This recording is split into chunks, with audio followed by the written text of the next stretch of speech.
시청자 여러분 안녕하십니까? 권장호 PD입니다. 오늘은 제가 시민참여센터 케이스라는 곳에 와 있고요. 김동찬 대표님과 오늘 다양한 주제를 놓고 말씀을 나눠보고자 합니다. 안녕하십니까 대표님? 안녕하세요. 네. 저희 시청자분들께 일단 인사 먼저 좀 부탁드리고요. 소개를 간단하게 좀 부탁드립니다. 네. 시민참여센터는 1996년부터 초기 출범은 이제 한인 유권자 센터라는 이름으로 했습니다. 그리고 이제 한 10년이 좀 지나서 2012년부터 이름을 시민참여센터로 바꿨습니다.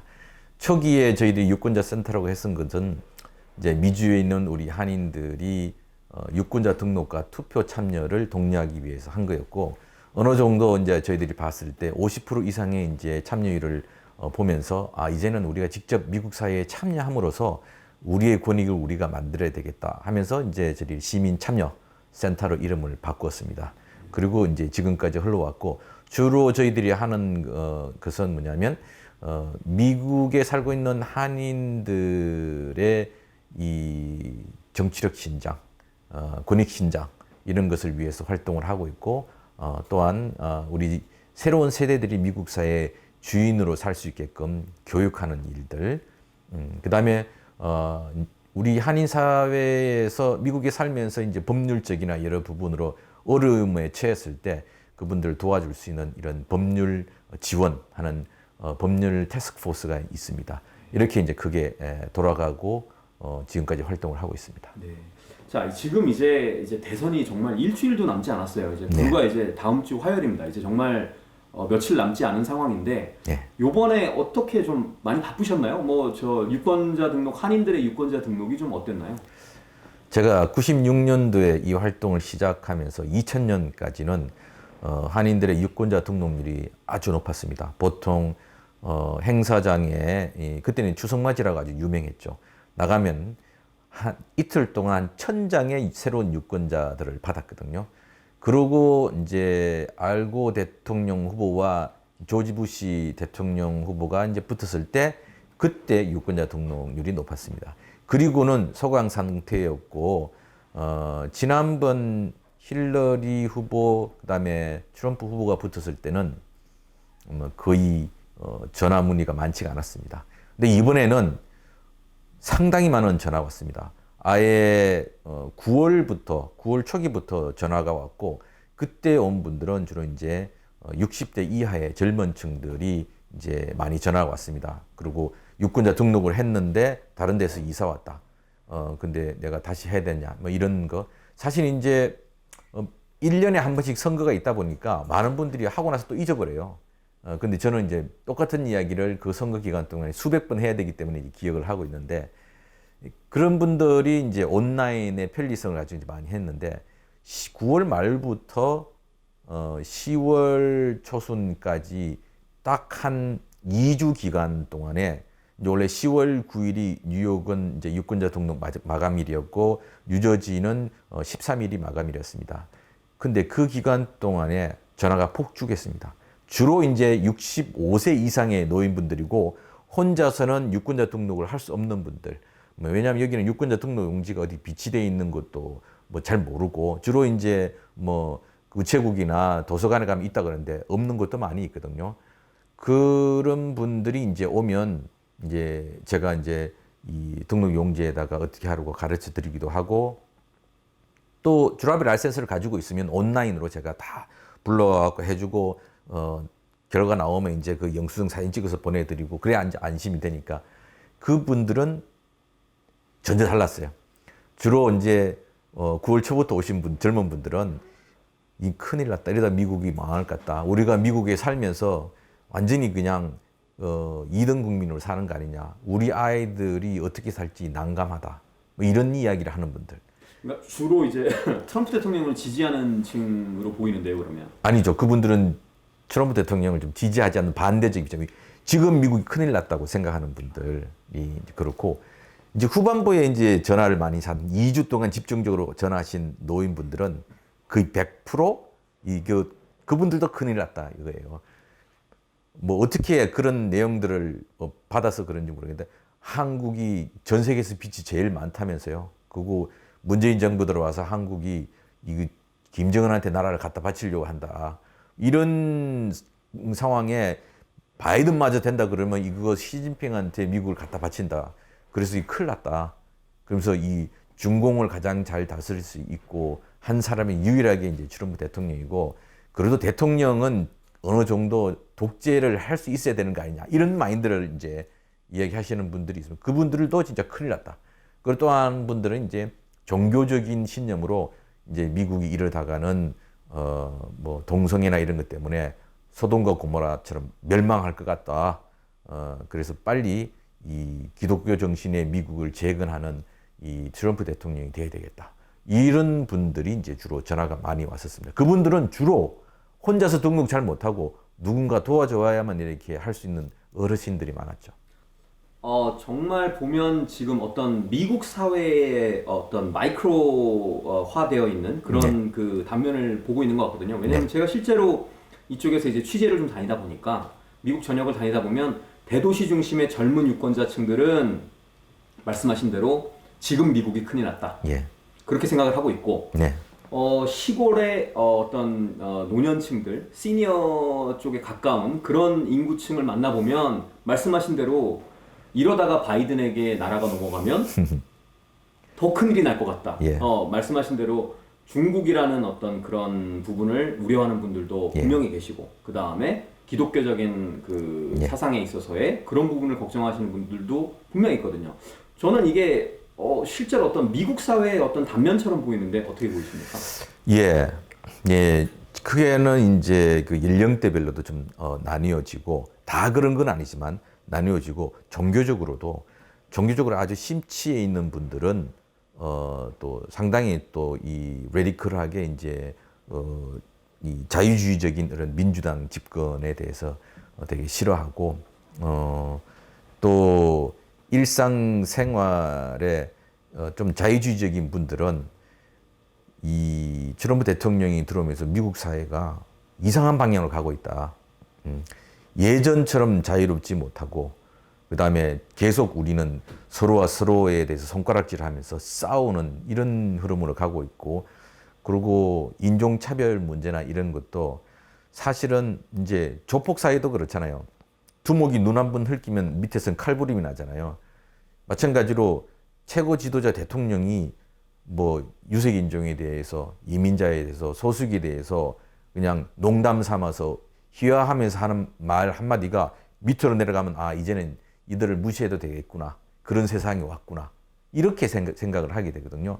그래서 그런 것이 곳곳에서 충돌이 일어나는 거예요. 밑바닥에서부터. 그러니까 뭐 사회에 나와서 대학이나 이런 걸 하면서 인류는 평등해야 되고 색깔에 상관없이 다 같다라는 것을 끊임없이 교육받았던 사람들하고 그러지 않았던 사람들하고는 이 문화적 충돌이 계속 이제 있어 왔던 거죠.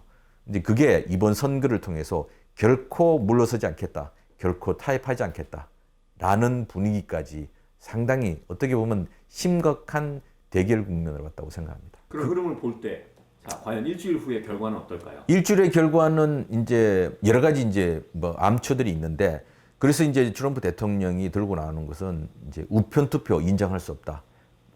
그리고 이 11월 3일 선거 이후에 도착하는 우편 투표는 인정할 수 없다. 그래서 막 소송을 하잖아요. 근데 그게 안 되는 게 뭐냐면, 그 뉴욕주만 하더라도 선거 끝나고 일주일 안으로 도착하면 되고, 뉴저지는 3일 안에 도착하면 되고, 이런 그 여러 이제 가능성들 이후에도 와도 된다는 걸 이제 열어놨는데, 그거는 우편물이 많아지니까 우체국의 가부가 이제 걸리는 문제도 있고, 또 하나는 선관위도 쌓여 있으면 그 클락인을 해야 되거든요. 온 이만큼 들어오면 그 들어온 거 갖고만 아니고 시간이 찍혀야 될 거 아니에요. 클락인 하는데 시간이 많이 걸리는 거예요. 사실은 계속 우편물이 들어오면.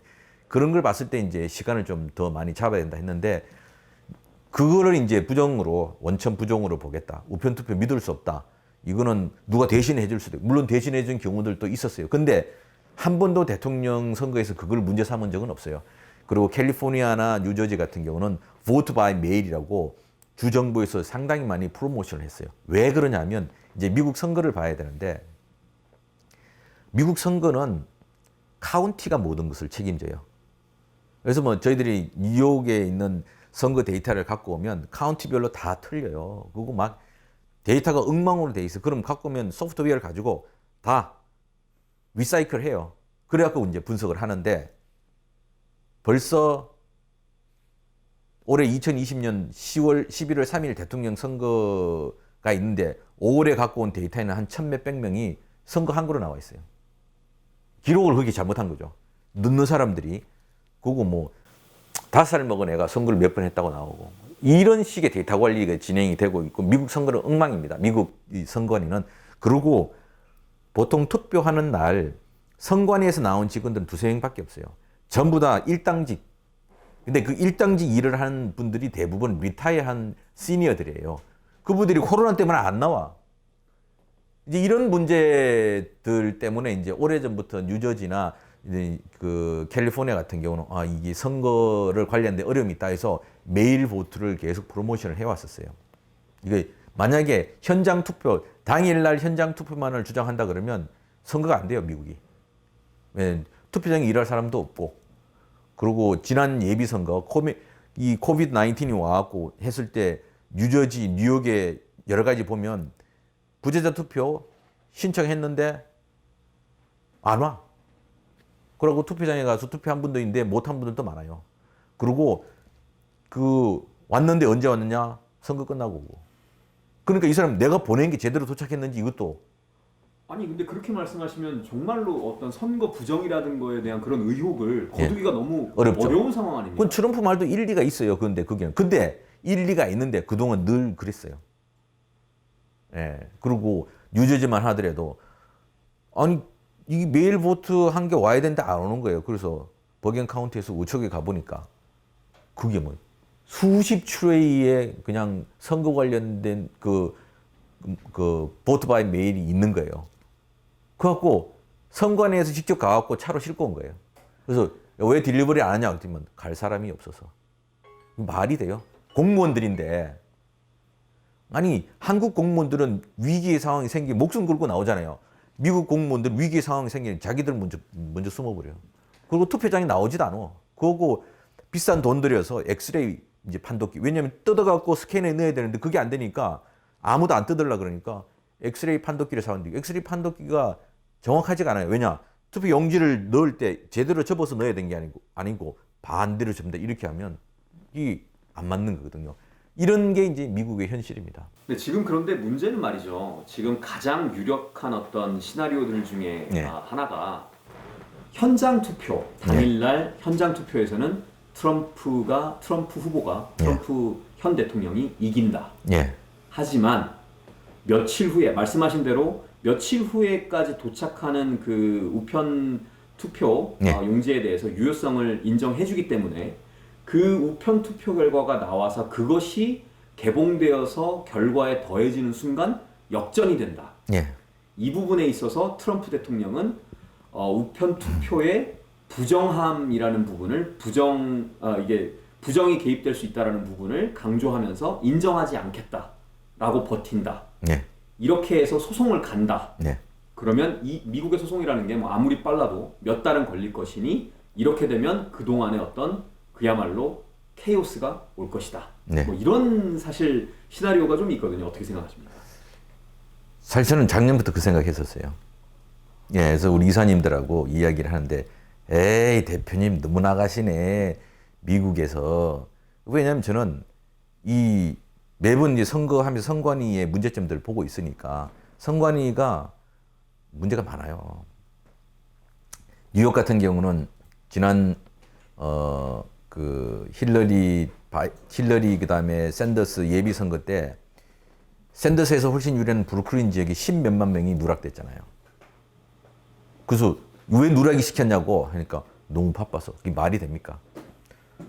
그렇게 되면 밤을 새워서라도 사람 더 고용해서라도 넣어야 될 거 아니에요. 이게 미국이에요. 그거로 어떻게 익스큐즈가 되냐 이거예요.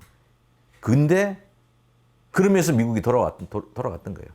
이게 거대한 드럼통이 이제 관성에 의해서 돌아가는데 안에 있는 파트들은 고장이 너무 많이 나 있어요. 그래서 이제 멈추지도 속도를 내지도 못하는 이 상황이 미국이라고 생각합니다. 이거하고 이야기할 이 내용이 아닐 수도 있지만 역사적 흐름을 봤을 때 300년을 넘긴 나라가 없어요. 예. 물론 로마의 천년이 있고 뭐 조선이 있다 하지만 로마의 천년도 초기 로물루스 왕국에서 공화제로 갈 때 300년이 안 걸리거든요. 200 몇 년 만에 갔어요. 그리고 공화제에서 황제 국가로 갈 때도 200 몇 년 만에. 그다음에 황제 국가도 카이사르라스라는 이름을 쓰는 사람들이 112년과 그다음부터 30년도 못 갔어요. 전부 다. 이런 식으로 사람에게 수명이 있듯이 나라에게도 수명이 있거든요. 저는 뭐 그렇게 생각합니다. 조선도 따지고 보면 명나라 세계관이 병자호란한 때 멸망했잖아요. 그리고 새로운 정체성으로 청나라의 세계관으로 조선을 이끌어가야 됐잖아요. 그 사실은 멸망하고 다시 유지가 되는 정체성이 바뀌고 미국이 246년이에요. 프랑스, 미국, 현대 의회 대통령 중심으로 하는 이런 민주주의 국가의 가장 오래된 나라, 프랑스, 미국, 영국, 뭐 이탈리아, 스페인 이런 나라들이 팬데믹에서 속절없이 무너졌던 건 뭐냐면 너무 늙었다는 거예요. 그렇게 따지면 사람의 나이로 따지면 90이 된 거예요. 한국이 저기에 싸울 수 있는 건 뭐냐면 이제 30년 된 거예요. 이제 100년 됐으니까 싸울 수 있는 에너지가 있으니까 저는 그렇다고 생각하거든요. 이 과학적인 게 그냥 제가 보는 견해입니다. 역사의 흐름을 봤을 때 이제 미국이 뭐냐면 작동하는 시스템이 없습니다. 지금 예를 들어 교통 티켓을 그러니까 파킹이 아니고 운전 잘못했어. 그래서 법원에 출두하라는데 1년 후에 오라는 거예요. 1년 후에. 왜냐면 판사들이 아무도 안 나와. 판사들이 집에서 줌으로라도 해야 되는데 안 해요. 팬데믹이라고. 이게 지금 미국의 현실이에요. 나라의 녹을 먹는 사람들이 나라가 위험하면 자기들이 목숨 걸고 나와서 해야 될 거 아니에요. 그런데 위험하다고 자기부터도 안 나와. 그리고 여기 지금 소상인들은 하루하루 사는 게 힘들어서 나와서 어떻게 자판이라도 깔고 뭐 할까 그러고 있고 그다음에 렌트비 못 받는 중소형 랜로드들은 이거 잠을 못 자잖아요. 밀어넣기만 하면 그러면 정부에서 그 사람들이 살 수 있게끔 텍스 혜택을 줘야 되는데 안 주고 있잖아요. 랜로드들한테. 이제 랜로드를 다 망하겠어요. 그러면 중산층 다 무너지거든요. 그래서 저희들도 연방 의원들 만나고 뭐 했는데도 지금 선거 치료하고 자기들 선거 운동해야 되고 그다음에 대통령이 바뀌어야지 뭘 해. 다 이러고 있어요. 뭘 하나 눈에 불을 켜갖고 우리 지역구 주민들이 어떻게 되는가에 대해서 하는 사람이 아무도 없어요. 이게 미국의 현실입니다. 지금 그럼 이만큼 이제 시스템이 낡았고 작동을 제대로 하지 않고 있기 때문에 아까 제가 말씀드린 그 시나리오가 여전히 유력하다. 아주 유력하다. 케이아스가 될 가능성이 많다고 생각합니다. 왜냐 기준이 없어요. 사실은 트럼프 말도 맞거든요. 왜냐면 메일보트를 다 믿을 수도 없어. 근데 늘 그동안 인정해왔던 거예요. 근데 그거를 주장하면 법원에서는 이제 예를 들어 선거라는 것은 한 건이라도 문제가 있으면 부정이 되잖아요. 근데 50% 미만의 부정이 있을 경우는 괜찮다. 이렇게 판단할 거예요? 아니면 10%를 할 거예요? 어떻게 할 거예요? 자기들도 머리 아플 거라고요. 그래서 에이미 베럿을 연방 판사로 또 이렇게 급하게 또 몇 달 남지도 않은 상황에서 결국 거기서는 다수결로 하겠다는 거죠. 그럼 대부분이. 그럼 여기에 동의하는 사람과 동의하지 않는 사람이 있을 거 아니에요. 당연히 그것에 동의하지 않는 사람은 늘 그런 식으로 투표를 해왔는데 왜 지금 와서 그걸 문제 삼어? 그럼 이번 끝나고 나서 다시 바꾸든지 이런 식의 판단을 할 거 아니에요. 그리고 또 저쪽 입장을 드는 사람들은 뭐든지 하나라도 부정이 있으면 다 부정이지. 과거에는 아무도 그 제기 안 했으니까 넘어갔지. 이런 식으로 이야기할 거라고. 그러니까 이거는 근거를 기준으로 뭘 판단할 수 있는 게 안 될 가능성이 많은 거죠. 그러면 대통령은 안 내려오겠다고 그 문제가 되고 그러면 싸움이 벌어질 거 아니에요. 그 개표가 거의 끝나는 시기 한 3주 정도 걸리는 그 시기가 미국으로서는 완전히 그냥 태풍의 한가운데 들어왔는 상황이 되지 않겠는가. 그리고 실제로 지금 미국 법에 의해서는 1월 16일인가요? 며칠까지는 대통령을 분명히 결정해야 한다라고 지금 되어 있는 걸로 알고 있거든요. 그때까지 판단이 안 서게 되면 대통령석은 공석이 되고 그게 이제 하원 의장에게 모든 이제 그 액팅 프레지던트가 지금 하원 의장이 되게끔 되어 있다라고 제가 기사를 읽은 것 같거든요. 맞습니까? 낸시 펠로시 스피커가 될 가능성들이 많죠. 그렇게 되면. 근데 트럼프 대통령은 이왕 버틴 거 그렇게까지 안 갈라 그러겠죠. 그럼 어떤 방법이 있습니까?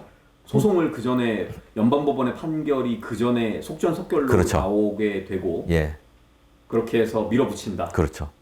그럼 과연 사실 2016년 선거 때도 마찬가지였는데 300만 표가 넘는 숫자라는 건 예, 실제로 미국의 인구로 따졌을 때도 300만 표면 1%고요. 예, 유권자로 따지면 사실 훨씬 더 많은 그렇죠. 그 퍼센테이지를 차지하는 겁니다. 유권자에서 예, 따진다면. 그렇죠.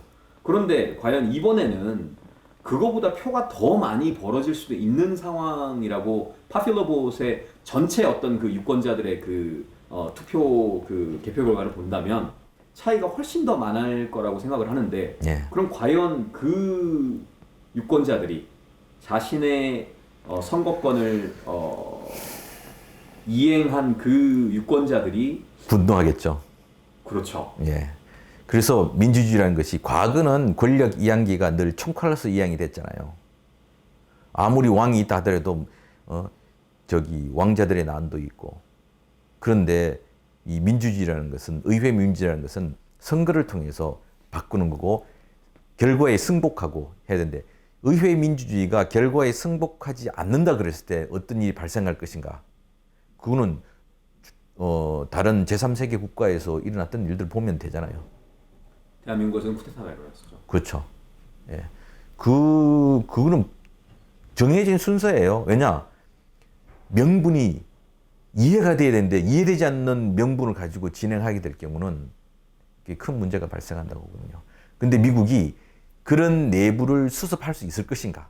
없을 것인가? 저는 없을 가능성이 더 많다고 생각을 합니다. 이거 들으면 들을수록 더 케이오스인데요, 그러면. 만약에 이게 지금 사실은 그 출발은 뭐냐면 다이버시티를 인정할 것이냐 말 것이냐 백인 주도의 미국 사회가 계속 유지돼야 될 것이냐 아닌가에 대한 부분이거든요. 왜냐하면 이번 인구조사 이후에 보면 어쩌면 백인들이 머저리티에서 똑같은 다른 숫자와 같이 50%를 넘기지 못한 숫자가 될 수도 있다라고 예측을 하고 있는데 만약 여기에서 이제 이 스티브 밀러라든지 스티브 배넌이라든지 초기 백악관에 들어왔고 있던 이 사람들의 근본적인 생각이 뭐냐면 스티브 배넌이 2015년도에 그 유럽에 있는 극우 민족주의자들하고 화상회의를 하면서 뭐라 그랬냐면 이건 허핑턴 포스트에 나와 있는 건데 그러면 앞으로 100년을 유럽과 미국의 백인들이 다스리기 위해서는 해결해야 될 문제가 있다. 미국이 다시 재건돼야 된다. 미국의 미국의 정신인 종교와 유대교 종교가 연합해 갖고 새롭게 기독교주의로 나야 되고 그러면서 소수의 유색 인종들을 줄이고 백인의 다수 국가를 만들어야 된다. 여기에 가장 큰 걸림돌은 이민자들이고 또 우리가 세계를 지배하는데 가장 큰 걸림돌은 중국이다. 그래서 중국하고 10년 안에 전쟁을 대비해서 군비를 확장해 이런 식으로 스티브 배넌이 이야기를 했어요. 그리고 반이민이나 이런 부분들의 모든 정책을 내놓는 게 스티브 밀러 지금 대통령과 같이 일하고 있는 스티브 밀러가 이제 내놓은 게 이제 그 반이민 행정명령안들이거든요. 근데 그걸 지난 4년 동안 열심히 했어요. 그래갖고 법원에 의해서 이제 이민을 받아들이는 그 제기를 할 때마다 법원이 소송을 해갖고 걸리니까 어떻게 하냐면 국토안보부 직원들을 줄여버려요. 그래갖고 예를 들어갖고 뉴욕에서 보통 뭐 한 달에 한 몇천 명이 이제 시민권 인터뷰라고 해야 되는데 인원이 없으니까 한 달에 몇백 명만 하는 거예요. 그런 식으로 밀어넣는 거예요. 이런 상황이 지금 계속 이제 진행이 이제 되면서 이민자들을 줄이고 있는 이민자를 쫓아내고 또 지금 스티브 밀러가 만지고 있는 건 뭐냐면 96년도에 이제 통과된 법안이 97년도부터 적용된 건데 이제 당시 빌 클린턴이 이제 그 이사오와의 조항을 이제 협상하면서 이제 공화당이 내놓은 게 뭐냐면 영주권자들은 메디케이드나 메디케어 혜택 그다음에 푸드 스탬프를 받을 수 없다라는 것에서 어떤 내용이 있냐면 영주권을 받은 지 5년 안에는 메디케이드나 푸드 스탬프 같은 지원을 받을 수 없고 장기 요양 지원도 받을 수 없다라고 딱 했거든요. 그런데 그 이후에 정부가 특히 민주당 정부가 그거를 관리를 안 했어요. 그냥 특히 뉴욕시티나 캘리포니아 같은 경우는 메디케이드 있으면 다 줬어. 근데 이제 뉴저지만 하더라도 안 줬거든요. 그렇게 한인 노인분들도 부지기수로 많이 받았고 다른 이민자들도 많이 받았거든요. 근데 그 사람들의 조항이 뭐냐면 이런 사람들은 추방 그리고 그들을 영주권 스폰서한 사람은 다 돈을 물어야 돼. 이게 법이에요. 근데 그거를 작동시키려고 만지작 하는 거예요. 근데 지난번에 그거 하려고 했는데 앞에 밀린 것들이 너무 많아갖고 그거를 하지 못했는데 이번에 재선이 되면 반드시 할 겁니다. 왜냐? 팬데믹으로 돈이 없는데 돈을 갖고 올 수 있죠. 또 아니면 이민자들을 대거 추방할 수 있죠. 특히 정부 돈을 가장 많이 쓰고 있는 노인들, 메디케이드 가지고 있는 분들이 데이케어 센터에 가갖고 그 일주일에 3일 데이케어 하면 또 홈케어도 하잖아요. 그러면 일주일에 6일 동안 하루에 100불씩 나가면 600불? 1년이면 얼마입니까? 그 돈들을 수백만 명에게 안 줄 수 있는 거예요. 그 당연히 이거 만질 건데 이거를 집행할 거라고요. 근데 그런 상황에 이제 와 있기 때문에 그 이민자들이 그런 상황에 처하면 심각해집니다. 바빠지시겠네요. 만약에 그렇죠. 그러면, 네. 예. 근데 이제 법을 집행하는 거기 때문에 막을 방법이 사실 별로 없어요. 그동안 법을 집행을 안 했던 건데.